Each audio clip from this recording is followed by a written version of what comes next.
suffered another loss, this time to the Miami Heat, and falling to 14-21. And the Lakers just aren't getting any better, right? Anthony Davis, who knows when he'll be back. If he's not back by like mid-January, then it's very likely the season is probably over. Now, personally, I don't think it's over quite yet. I know a lot of people feel that way. A lot of people express that they believe that this season is over, but the beauty of the play-in, even though I'm not a big fan of the play-in, because I just think you either deserve to be in the playoffs or you don't. You know, like a team that just didn't earn it, that just happened to get hot for 2 games, is now all of a sudden into the playoffs. Like, that's a real concern I have. But nonetheless, the beauty of the play-in, as much as it benefits the Lakers, is you don't need to be at 500 to make the playoffs, right? You just got to be, 34, 35 wins. So the Lakers really only have to win about 20 more games, even just based on the numbers last year. If they can just basically replicate that, then they could be in the play-in. And because they were only a game out of the play-in last season, and they only had 33 wins. So you get a win or two, you're probably in the play-in, and all of a sudden the Lakers, the right circumstances, the right dominoes fall, you win those 2 games, you get into the playoffs, you have a favorable matchup in round 1. I don't know. I mean, you never know. Now, realistically, is that going to happen? Probably not. But when it comes to the Lakers and the future, the big question is, like, is it worth doing a trade now, right? This team clearly isn't good enough. And there is a real argument to be made to just stand pat, right? Let all the money fall off, try to go get some pieces. The problem is that there aren't really many free agents this upcoming offseason. Like, there's not really anybody out there. And do you really want to count on Kyrie to leave the Brooklyn Nets and come when that's the place he ultimately wanted to be? They are playing great right now. They are on a 10-game win streak. They've really turned their season around after them and us were, 1-5 at the same time. So who knows if he's going to leave? Outside of that, like, what, you think James Harden is going to leave Philly or not go to Houston like was reported and come to the Lakers instead? And he'd also have to take like a $20 million discount. Like, I just don't see who we're going to get. The well is extremely drying up, right? Miles Turner, he's working on a contract extension with the Indiana Pacers, so there's one less guy. Like, is Gary Trent Jr. saving your season next year? Probably not. Right? And AD, if he can't stay healthy, you can make the argument to blow it up, but personally, I just don't see it, right? I just don't think you're going to be able to find a trade for LeBron James because, one, who's going to want to trade for a 39-year-old, $50 million a year player? Now, LeBron is still making, he's still one of the best, top 10, top 12 in the league. So, I mean, for a normal standard, his pay makes sense, right? But for a 39-year-old, it doesn't. And what team is going to trade the farm to try to have LeBron James and be a contender with LeBron? And that makes sense in a trade for the Lakers, and that didn't just blow up their whole team and are worse, right? Like Cleveland, they like, who are they? What are they going to trade? Donovan Mitchell and Evan Mobley? Like, it doesn't make any sense, right? So I don't think you can trade LeBron, and at that point, if you can't trade LeBron, you might as well keep AD unless you can get some, just great deal, right? Like somebody really wants out, and it's like, okay, like Kevin Durant wants out again, and for whatever reason, the Nets, they want Anthony Davis. I'm not saying that'll happen, but I'm saying like something along those lines, right? You might as well just keep AD because are you really going to rebuild with LeBron? Doesn't make any sense. You might as well just write it out, either go all in or just build whatever team you can. But in the same breath, a trade would help for now and the future. Now, look, the Lakers aren't getting saved by one trade. If the Lakers go and trade for Bojan Bogdanović right now, it's doing nothing. Yeah, maybe we win a game or two that we wouldn't have won, but we're not turning the season around with just Bojan Bogdanović.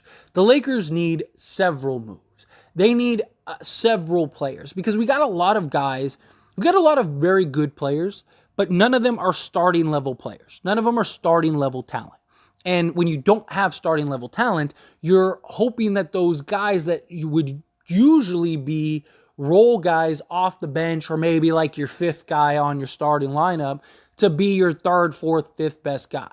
When really they should be your 5th, 6th, 7th, 8th best guy. Like that's like Walker has been great for the Lakers, but Walker isn't supposed to be your 3rd best guy in your starting 5. He's supposed to be your 5th best guy or 6th best guy, right? Like that's the difference. And the Lakers need several pieces, right? Regardless, no matter what, You're only going as far as Anthony Davis takes you. And the Lakers do seem to be kind of star chasing right now. I even made a video earlier today about that very thing, that it just kind of feels like the Lakers are waiting around for another star.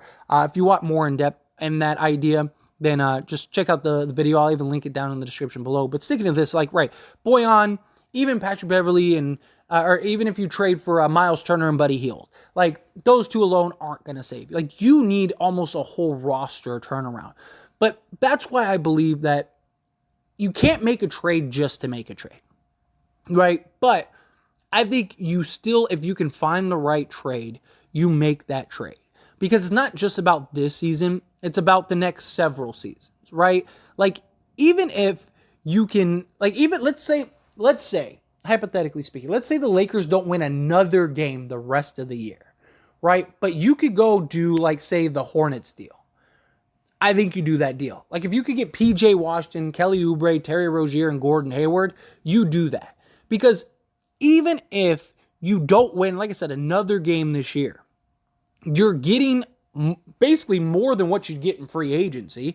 You're getting depth, you're getting size, you're getting win. Now, obviously, the Lakers would win probably several games. And this team, as constructed with these guys added, and then you add AD, might be one of the best teams in the West. But just sticking with the hypothetical here, even if it doesn't work, and even if it doesn't win, what you're doing the rest of the season by doing a trade, even if you did it at the very last minute of the trade deadline, right? And let's say the Lakers between now and the trade deadline, they don't win another game, and they're 14-40 or whatever, right?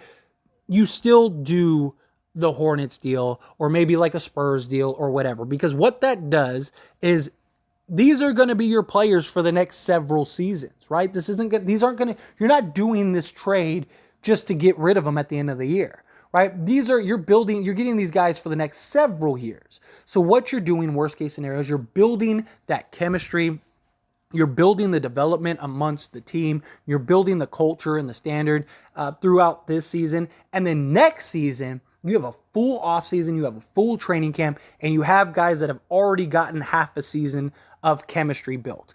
And now you're off to the races, right? And now you're probably one of the better teams in the league, assuming Anthony Davis could still be Anthony Davis and LeBron James doesn't just, fall off a cliff talent-wise, knock on wood, which I don't imagine he would. He hasn't shown that yet. So that's why I think the Lakers, regardless, need to make a trade. Again, if no trade is better than a bad trade. So I'm not saying you make a trade just to make a trade. But if you don't believe Russ is going to be on the roster next season, or if Russ has any inclination that he's not going to want to be on the roster next season, you got to trade him. And if you could get pieces, because, for example, like I said, the Hornets deal, right? All of those guys are better than anybody you could get in free agency next season, except for, like I said, maybe Gary Trent, right? And that's just because of Gary Trent's age. He's 23 years old. So, there's a lot of upside and a lot of promise. So if you can do a deal now that makes sense, and a deal now that helps not only this season, but next season, you still got to do the deal, right? And it's not over until it's over, right? The big three, they have their problems, right? Russ, we need more consistency from him. LeBron, his just selection this season has not been very good.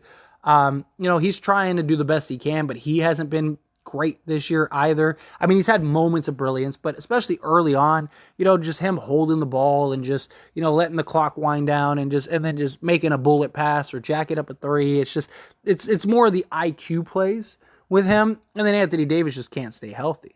So it's a mess right now. And the Lakers don't have the depth to maintain and keep up like a team. Great example, or like the Clippers. As painful as it is to talk about the Clippers, they have it figured out, right? Like, they have two stars that can't really stay healthy, and they're good enough because they got the depth and the talent, right? They have their Anthony Davis and Kawhi Leonard, and then they have their LeBron James and Paul George. And Paul George, with that team, they have enough depth and talent to where they can win games and weather the storm.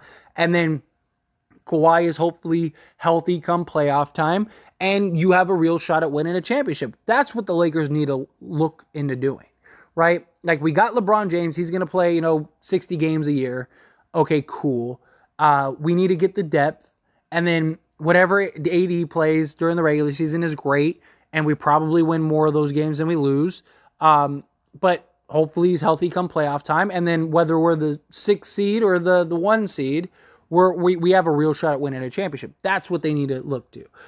So I don't think it's too late in the season, because again, with the play-in, they don't have to be 10 games over 500. They don't. They could be 10 games under 500 and be fine and still make the play-in, right? Like I said, they were only a game out of the play-in, and they won 33 games last year. So I would imagine that 35 wins this year probably gets you into the play-in. So if they can get 34, 35 wins, they're probably in the play-in, and who knows? And that's one of the reasons why I think they still need to do a trade. Now, obviously, there's a couple of things that need to fall in line. You need to find out and get confirmation on Anthony Davis. Is he coming back or not? But even then, again, I'm just using the Hornets trade as an example. But say the Hornets trade is available. Even if, let's say AD, knock on wood, misses this entire season.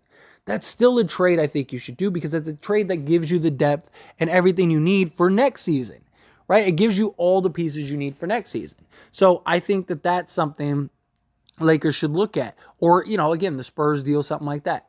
Get 3, because they need nearly a roster all. They need 3, 4, 5 guys that can come in and really play their role, right? Especially if Anthony Davis is going to miss time. If Anthony Davis is playing, you probably need about 2 or 3.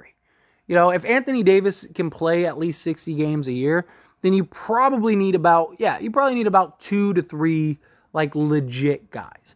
And the problem is this season, if the Lakers started off playing the way that they did for that 3-week stretch or whatever, the Lakers probably wouldn't be in panic mode, right? Because they'd probably be, a couple games over 500. So if you did do a deal for Bojan Bogdanovic, okay, that makes sense, because you got to weather the storm for Anthony Davis for a month. You're 5 games over, 500. So you're just trying to get pieces that help you win now and help you win when Anthony Davis comes, right? But that's not the scenario here. We don't know. We kind of squandered the season to begin with, and then Anthony Davis goes down right when things are turning around. But we already messed up so bad in the beginning of the season, it's became irrelevant. But anyway, as always, this is a discussion, so I pass the question on you. Let me know your thoughts and opinions down in the comment section below. What do you think? Do you think it's too late? Do you think the Lakers should make a trade? Do you think they shouldn't? However you feel, whatever your thoughts are, love to hear them. Let me know down in the comment section below.